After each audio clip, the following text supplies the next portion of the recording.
What's good, y'all? It's that boy, Easy Millions, and I'm your host of that boy, ETV. You already know, man, we are back on Multiversus.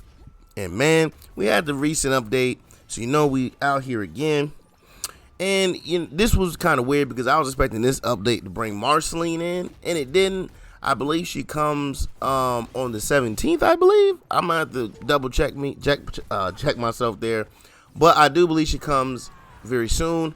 And I thought it was this update, so I was a little confused on that one. But anyway, just wanted to come back, man, to get a few more of my thoughts out here on the game. And one of the things that I really hope, because with the update with Marceline coming, I know they're probably going to bring in another one of these events, you know, with the demon coins or the one recently with the caps. And with these events, I really hope that they start being more diverse when it comes to the characters that they choose. Because if you notice, it seems like Batman, Wonder Woman, and Superman are always, making sure to get skins in these events.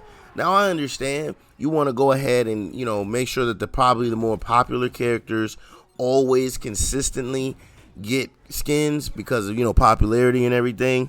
And then, I don't know, maybe WB has a lot easier time creating these skins for certain characters due to, like, rights and everything.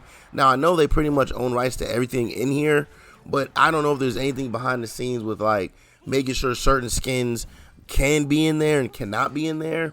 So I'm not really sure about that. But overall, can we start getting more variety on the characters who actually get skins? I can't remember the last time I seen one of these events where I believe like Tom and Jerry had a skin, or even my girl Garnet was one of the skins. I've yet to see Samurai Jack be one of the skins. Like, it's even surprising that like even the newer characters aren't some of the skins. Like, Pop-Up Girls just dropped. Why is she not part of one of the new event skins that drop soon after she comes out? Like, I feel like that would be just a perfect time to put her in there due to the fact she's a new character and things of that nature. But, maybe that's just me. I'm not in I'm not working for WB, so maybe I don't know what I'm talking about. But hopefully they start giving us a lot more character diversity with the skins that they give us with these events. Now, with the Wacky Q being talked about with all the new things like that, I wish that they would add a new type of game mode that's like a big team battle, right? And I know this is going to sound kind of crazy, but either like a 3v3 or a 4v4. Now, I think 4v4 might be a little too hectic to have, so I will probably think they would lean more towards like the 3v3, a 3v3 game mode. And like, this is just another way to play the game for fun. Just a big team battle, which either 3v3 or even 4v4. Now, I know to accommodate this mode, they would have to make, stages for them, or just make certain stages a lot bigger. But again, I think that this would be something, especially for casual party having fun modes. And it would also allow for like more friends to play online together. The same way you can do 2v2 online together with certain friends. Like, it's been working out for me with my homeboy Swag. It's a fighting game that we can play together, that we don't have to go against each other all the time. So imagine if you had a big team battle where you had either 3v3 or you had 4v4, and all your friends are online, and you're like, hey, y'all want to try Multiversus, and you hop on, and everyone on your team could just go online and play with each other. And I think it would just, give another fun game mode to play along, and it will allow certain players a way to ease their way into the game. Because one thing about fighting games like this, it's hard to ease somebody in when you're an experienced player and then the person you bring in doesn't really know what they're doing. Because either you have to tone yourself down or they're getting beat so bad that they probably won't want to play. So I think that something like a 3v3 or a 4v4 mode would be very welcome. Yes, it will mean they'll have to create bigger maps. But let's be real, maps are a thing that we need better anyway. Especially when you have 50 million Dexter Laboratory modules and we never see them in queue. But anyway, on to the next thing I want to talk about, and that's going to be the training mode. So I did go into the training mode, and I see that they set it up a lot better than what it was. Seems a lot cleaner, a lot easier to navigate. You can now turn certain things off and on that you didn't have before, so that's good to have. Now, again, I still wish that they would put a little bit more of the data in there, like your startup. I think it should just be startup, hit stun, damage, and knockback. That should pretty much. That's only 4 stats you really need to list on the list, because those are the only ones that's gonna matter. We don't really need like too much frame data, but just how fast it starts up, how much knockback it has, how much damage it does, and how much hit stun it has. Those are the only 4 things I think that they need to add into training mode. They definitely need to add that. Like, man, just put that in either the bottom left corner or the top left corner or something. Just let us know. Let us know what moves start up faster than others. Let us know what moves have the most hit stun and everything, which knockback, damage, all of that. Why should I have to go in and see what it does? Like, if I see where it says you get a 7% boost to your melee. Well, if I look at it and I can go to the move and see that my move is like, I don't know, a 7 or whatever, or a 10, it's a 10, and you get a 7% boost. Now I know I'm doing 17 damage because it's easy math. So just go out there and put these numbers out for us for hit stun, knockback, damage, and startup. That's all we need.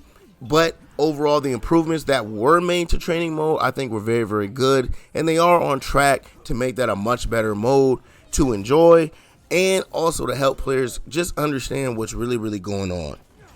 Now, another thing I want to talk about is the maps. I was playing yesterday for about an hour, and yes, I ran into some of the new map that they put up there, like the piano and stuff. But I'm going to be honest with you. When you go into like custom matches, or if you try to play online, you have like, I don't know, a ridiculous amount of maps up there. Like I said, there's a whole bunch of Dexter Laboratories module maps up there. And for some odd reason, half of these aren't even in queue, or maybe not even half, like none of these are in queue.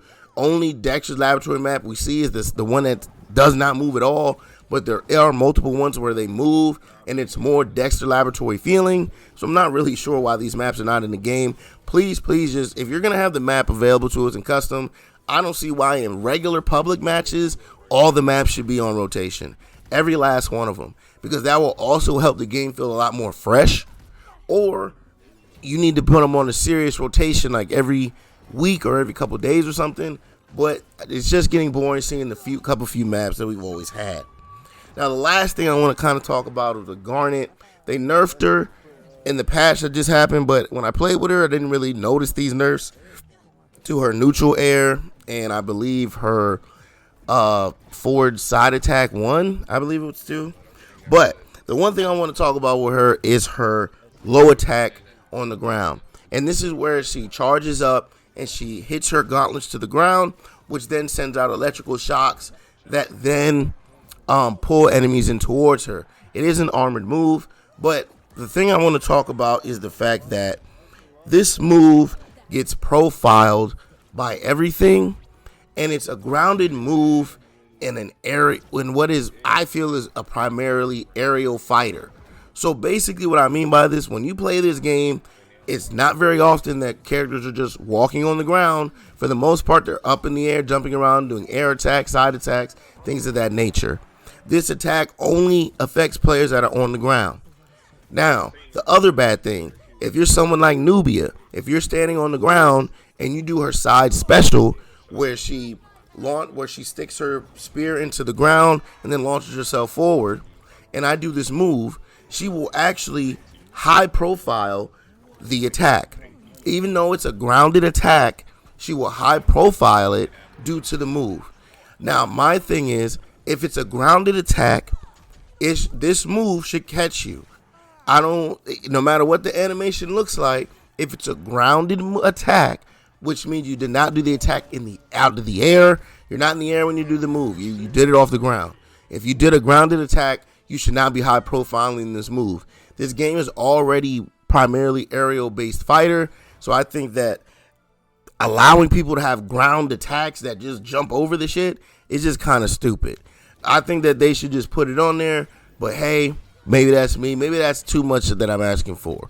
But let me know down in them comments, baby. E, you're tripping. You're always asking for all this wild shit that you know shouldn't be in the game. Or E, you know what? You're kind of onto a few things. I think I agree with you. And also, if you have any ideas yourselves, and just let me know how you feel. Oh, and real quick, I want to talk about shields. And it's funny. The reason why I forgot completely about shields is because I played for like an hour or so, and nobody used them for real. Everyone still pretty much plays the same exact way, dodging. I think I saw maybe 1 or 2 shields while I was out there, right? 1 or 2 shield uses. So again, hey, it's warranted. It's welcome to have, but it's just going to be real. You rarely see them things. Well, let me see, but that's in 2v2. In 1v1s, her shields are a lot more prominent. But I plan on hopping back on here and playing a little bit more some 2v2, so let's see if I see some more shields, man. But, again, down in the comments, let me know how y'all feel, man. And this has been another commentary video, and I hope y'all enjoyed that, man. But as always, please like, comment, subscribe, follow, share, become a supporter, and catch me streaming on Facebook Gaming and Twitch at ThatBoyETV. Now, catch you on the next one. I'm out. Peace. Bro, ain't no way I was just sitting here doing that to him. Let's go, nigga.